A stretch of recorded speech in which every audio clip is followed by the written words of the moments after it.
Good morning, everyone. And this is the last topic in single phase converters. And we have seen three topics before this topic: single phase semi controlled, single phase full controlled, fed separately excited DC motors. Those are the two topics. And yesterday's class, we have seen that single phase semi controlled converter fed DC series motor. So these are the three topics we have covered in the single phase section. Now, this is the last topic in single phase section, that is single phase full controlled converter fed DC series motor. Now you can see this is the circuit diagram. This is the circuit diagram of full controlled converter fed DC series motor. So the major change when compared with the series and the shunt is the resistance value as well as the inductance value. Here capital R, in yesterday's class I have clearly told you that the R is nothing but the combination of field resistance plus armature resistance. Simply we can say RA plus RF. Similarly L also, LA plus LF. So this is the difference between DC series motor and DC separately excited DC motor as well as a series motor. And coming to the full controlled converter, see here the major difference between full and semi.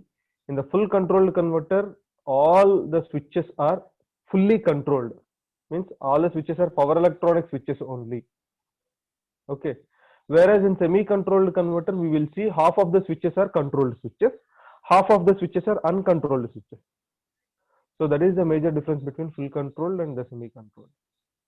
Okay, so in the circuit diagram we have four thyristors, namely T1, T2, T3, T4, and the motor elements, motor resistance. Here this resistance is nothing but the combination of RA plus RF, which is armature resistance plus field resistance. In the series motor, armature and field both are connected in series. That is the reason why RA plus RF, and the total resistance simply represented as capital R here. Similarly, the inductance capital L is LA plus LF, which means armature inductance plus field inductance. And here it is a motor. Electrical representation of the motor will be the back EMF, which is AB here. Okay, so this is the construction of the full controlled converter for DC series motor. Okay, we know that this full controlled converter will operate in two modes. I mean two quadrants. So in the first quadrant as well as in the fourth quadrant. In the y-axis it is voltage, x-axis it is current. So it will operate in the first quadrant as well as it will operate in the fourth quadrant also. So it is a two quadrant converter, whereas semi controlled converter is a single quadrant converter. Fully controlled converter is a two quadrant converter. Semi is single quadrant, full is two quadrant converter. Remember this. Now coming to its operation, see the thyristor T1 and T3 both will be triggered at alpha. See, at alpha we are triggering T1 and T3, these two thyristors. So at alpha T1 and T3 will be triggered so that the output voltage imitates the input voltage, which means the output voltage will be the same sinusoidal like this up to pi, alpha to pi. The input voltage, the output voltage is same as the input voltage. So see here, up to pi. From pi to pi plus alpha also, T1, T3 will be in conduction mode. However, this negative peak comes because of inductive effect. See, in the circuit diagram you have a inductance here. You know, when a full controlled converter is fed with RL load, when it is fed with the RL load, then we will have this negative peak because of the inductive element. So this, because of the negative voltage, means the voltage which is happening in the negative side, see here, because of this negative voltage we are getting fourth quadrant operation. That is the reason why full controlled converter produces operates in two quadrants, first quadrant as well as the fourth quadrant. First quadrant operation is motoring operation, fourth quadrant operation is braking or generating operation. In the previous class I have clearly told you this term. And from pi plus alpha, which means this point, from pi plus alpha, from this point to 2 pi plus alpha, from this point to this point. So in this duration, thyristors T2 and T4 will be conducted. So and the same pulse will be repeated. Okay. However, we are operating the entire converter in continuous conduction mode. We are operating this entire converter in continuous conduction mode. So that is the reason why the current here, look at this current curve, output current, which is a DC having a ripple.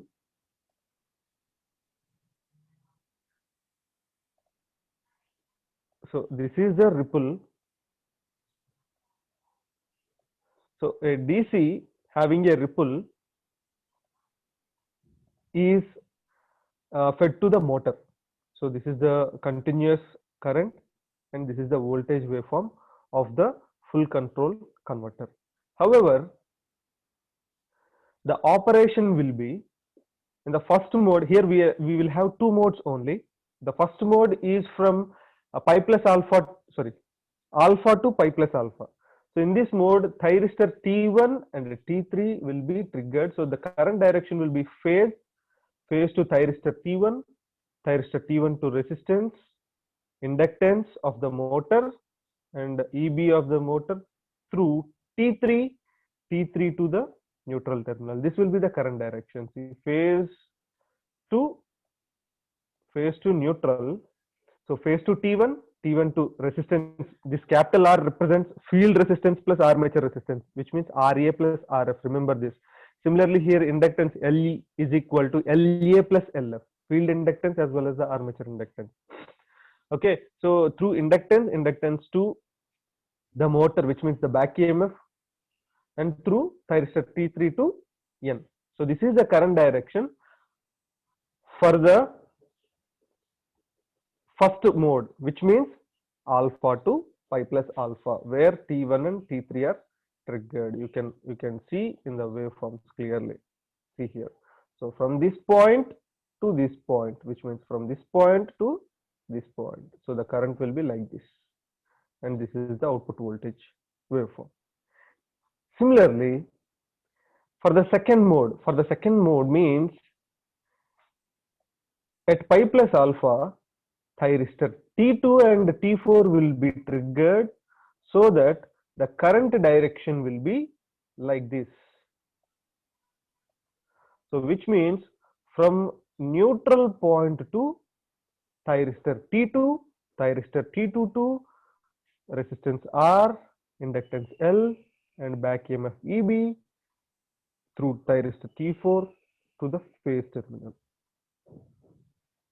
So this will be the current direction. However, at this point, these two are the motor terminals.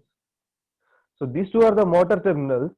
So the current entering in the motor terminals in the both cases will be in the same direction. This is the direction. You can see in both cases when T1 T3 conduction, I'll draw with the other color. So if T1 and T3 are conducting in this manner, blue line, you can observe this blue line is also entering with the same direction.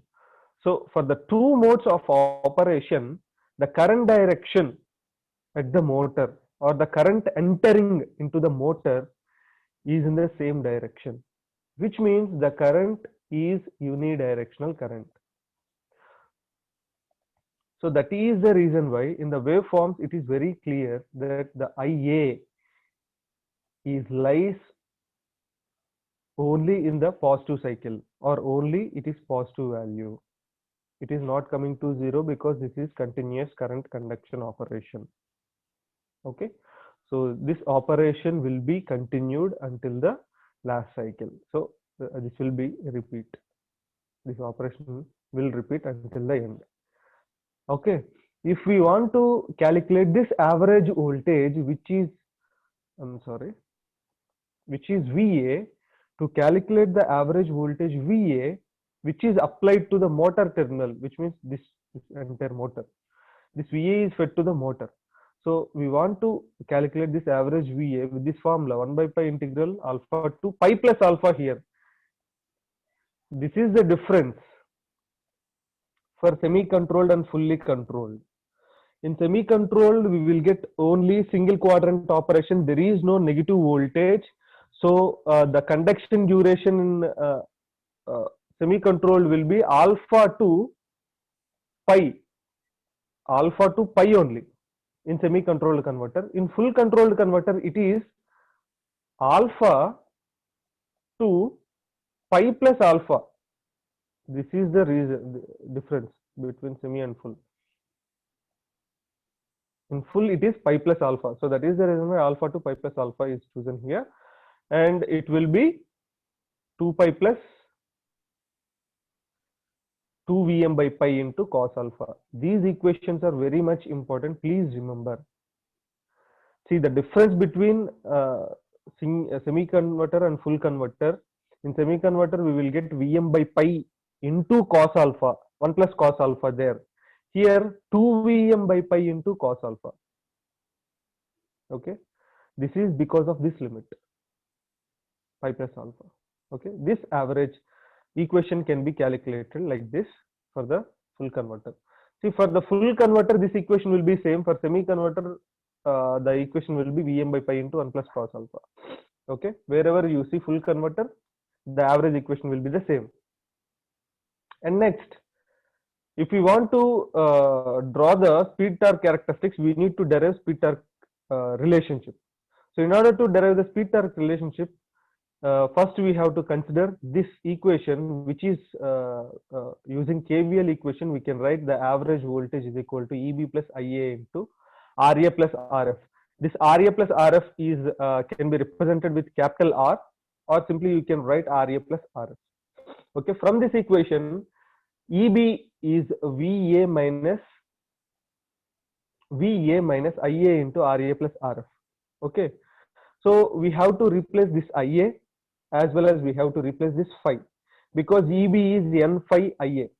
So we have to replace this phi as well as we have to replace this IA. Both terms we need to replace. So using this relation and using this relation, yesterday's class also we have derived with the same manner, because in yesterday's class and today's class we are looking at series motor. So the motor is series motor. So the speed torque relation, this equation will be same except the term VA, because this term VA depends upon the input converter. If it is semi converter here, this VA will be Vm by pi into 1 plus cos alpha. When it is a full converter, the VA will be 2 Vm by pi into cos alpha. Okay. So using these three relations, you can derive this equation, or ultimately this equation, where the speed is equal to VA by root of KT KF are the constants into 1 by root of the torque minus RA plus RF by KT into KF. This equation can be derived with these three simple equations. This derivation will be around 4 to 5 steps. You can derive it by yourself. See, simply substituting in this equation and simplifying it, you will get this equation. Okay. We can derive the speed torque relationship like this: speed is equal to in terms of torque. But in some of the textbooks or in some of the authors may derive the speed torque relationship like torque T is equal to in terms of speed. Either one is correct. You can derive speed in terms of torque, or you can derive torque equation in terms of speed. Okay, any version is correct. In some of the textbooks, it will be speed is equal to in terms of torque equation. In some of the textbooks, it will be torque is equal to in terms of speed expression. Okay, you can derive any of the equation, no problem. But you have to derive this relationship, speed versus torque. That is much important. Okay, and see this negative peak, the magnitude of the negative peak and the time duration of this negative peak completely depends upon the inductance value. This negative peak completely depends upon the inductance value. Okay, you already seen the full converter with R and R load in the power electronics laboratory. There you have calculated beta value also, which is conduction angle. Beta value, you know that this beta value is completely depends upon this inductor only. So based on the inductance value, this magnitude will be varied, or this magnitude as well as the time length. Okay, and from this speed torque relationship, we can plot the characteristics between speed and torque, and these characteristics you can see in yesterday's class also we have seen the curves like this.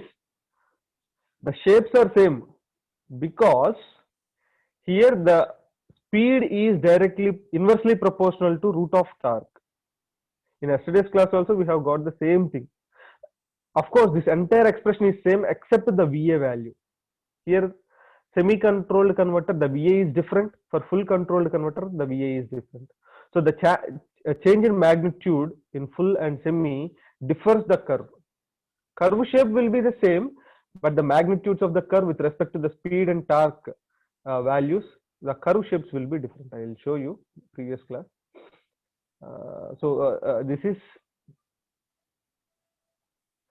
see, this is yesterday's curve. See, when alpha is equal to 0, this curve, this is the curve, which is much, which is around 5 to 6 Newton meter. And here you can see, here alpha is equal to 0 curve happened at around 4 Newton meter. Okay, around 4 Newton meter. So VA magnitude will be differ for semi converter as well as the full converter. So the curves shapes will be the same except the magnitude. So these are the speed torque characteristics. And here also same, when the torque is 0, which means if you don't apply any load on the DC series motor at the starting point, if you start a DC series motor with no load condition, then the speed of that motor will be infinity. That is the reason why see these curves are coming from infinity at 0 torque. Practically, it is not supposed to start the DC motor without with zero load. Okay, right. Thank you. This is the concept of single phase fully controlled converter fed DC series motor. Thank you.